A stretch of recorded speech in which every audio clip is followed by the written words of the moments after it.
आंगनवाड़ी महिलाओं से मिला। आंगनवाड़ी की महिलाएं देश को चलाती हैं, दिन भर मेहनत करती हैं, अलग अलग अलग काम करती हैं। इसीलिए इनकी सुनवाई होनी चाहिए, इनकी इज्जत होनी चाहिए। सरकार को इनको इग्नोर नहीं करना चाहिए।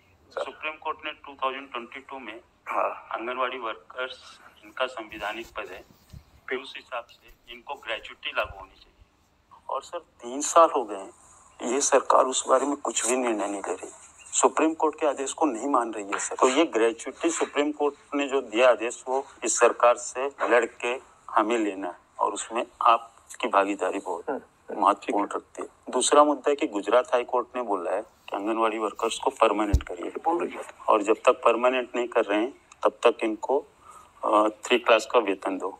तो वो भी मुद्दा उठाना चाहिए कांग्रेस पक्ष ने इसी लोकसभा में। बाल विकास नाम क्यों पड़ा? बच्चों का विकास ना है, माताओं का विकास है। आज देश से कुपोषण दूर हुआ कि नहीं हुआ, ये हमारे स्वर्गीय इंदिरा गांधी जी का है, जिस समय के हम लोग शुरू किए थे। आप कुछ कहना चाहते हैं? राशन हम पकाते हैं आंगनवाड़ी सेंटर में, उसका फ्यूल का खर्च जो मिलता था वो नहीं दे रहे। 2 साल से जेब से सारा पैसा खर्च हो रहा है। आंगनवाड़ी वर्कर से सुपरवाइजर प्रमोट होने थे 5 साल से, उसका बैन लगा के बेनिफिट कुछ नहीं देना चाह रही है सरकार, लेकिन काम सारा राज्य सरकार वर्कर से ले रही है फ्री में, और अपनी वाहवाही करने में लगे रहते। बेसिकली चाहते हो कि परमानेंट किया जाए जी, और बोनस ग्रेचुटी दी जाए।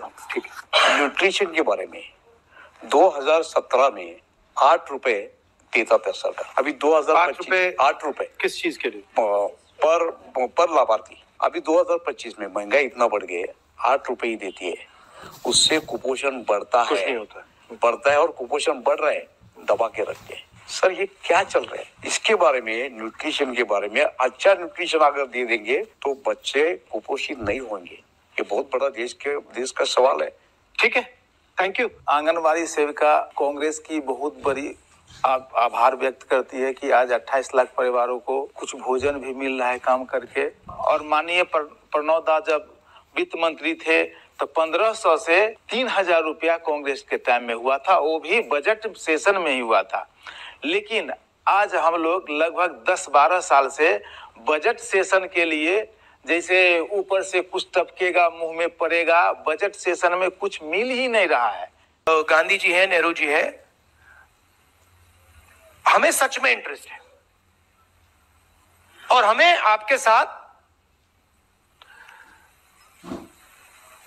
रिश्ता बनाना है, दोस्ती करनी है, कि आपको लगे कि अगर हम कुछ बोलें या अगर हमारे दिल में कुछ है, दर्द है, इरिटेशन है, ह्यूमिलिएशन है, जो भी है, हम उस आदमी को जाके बोल सकते हैं। वो उस बात को सुनता है, समझता है और उसके बारे में कुछ करने की कोशिश करता है। बस ये चाहिए। तो ये एक पहली मीटिंग है, ये प्रोसेस है। आपको देखना है कि राहुल गांधी सचमुच में, मेरे भाषण को एक्सेप्ट नहीं करो आप मेरे भाषण को डाउट करो और फिर आपको मुझे देखते जाओ 1 महीना, 2 महीना, 3 महीना, 6 महीना, 8 महीना, 10 महीना, और फिर आप देखो कि ये आदमी सचमुच में हमारे इंटरेस्ट में काम कर रहा है या ऐसी आलतू फालतू बातें कर रहा है। बट मैं आपको बता रहा हूं, आपको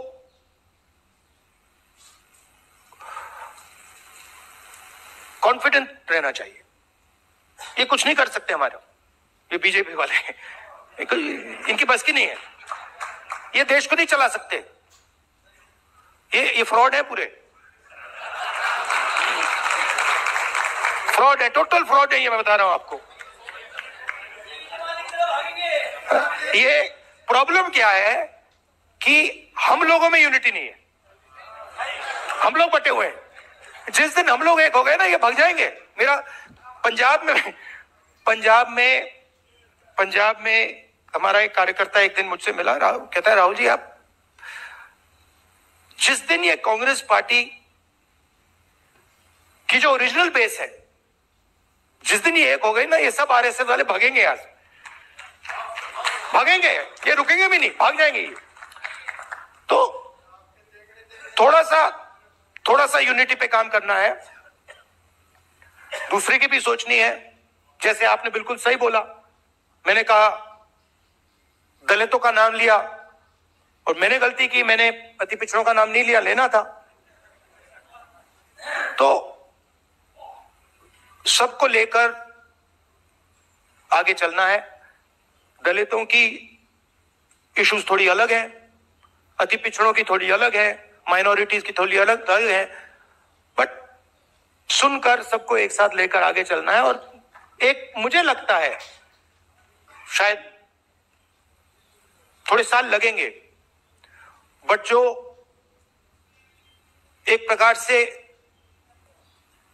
से मोहन भगवत जी ने कहा कि जब कॉन्स्टिट्यूशन बना था तो हिंदुस्तान को आजादी नहीं मिली थी, तो उनका कहना था कि सच्ची आजादी मोदी जी के अंडर मिली, राम मंदिर, जिसमें ना किसी दलित को इनॉग्रेशन में, ना किसी दलित को बुलाया, ना किसी आदिवासी को बुलाया, ना किसी गरीब को बुलाया, अदानी जी अंबानी जी को नचा दिया। तो उन्होंने दूसरी आजादी की बात की, मगर एक्चुअली वो नहीं समझे कि वो दूसरी आजादी उनकी वाली नहीं है, वो हमारी वाली, वो आने वाली है। और उसमें मैं आपको आखिरी बात बताता हूं, उसमें हमें सिर्फ रिप्रेजेंटेशन के लिए नहीं लड़ना है। आप लोग सिर्फ रिप्रेजेंटेशन के लिए लड़े थे, पॉलिटिकल रिप्रेजेंटेशन। कांशीराम जी जिन्होंने बहुत अच्छा काम किया, वो पॉलिटिकल रिप्रेजेंटेशन के लिए लड़े थे। हुआ क्या, इन्होंने पॉलिटिकल रिप्रेजेंटेशन को इरेलेवेंट कर दिया। आज पॉलिटिकल रिप्रेजेंटेशन का कोई मतलब ही नहीं है। तो आज नहीं, वो लोकसभा में एमपीज मुझे कहते हैं बीजेपी के, भैया हमारी तो यहाँ पे मूर्ति बना रखी है। मतलब सर हम मतलब चुनाव जीत के आए, हमने सोचा था एमपी बनेंगे, यहाँ पे तो भैया मूर्ति बना के खड़ा कर दिया है, और मूर्ति बोल भी नहीं सकती। तो जो संस्थाएं, जो इंस्टीट्यूशंस हैं, चाहे शिक्षा के इंस्टीट्यूशंस हैं, कॉर्पोरेट इंडिया है, जुडिशरी है, इसमें शेयर ऑफ पावर चाहिए। शेयर ऑफ पावर और रिप्रेजेंटेशन में बहुत फर्क है। शेयर ऑफ पावर मतलब जैसे मैंने आपसे कहा 90 लोग बजट को बांटते हैं, आपने वहां पे 3 ओबीसी दे रखे हैं, 3 ओबीसी अफसर दे रखे हैं, उनको पीछे बैठा रखा है। 50% उनकी आबादी है, बट शेयर ऑफ पावर 5%। दलित 15% है हिंदुस्तान में,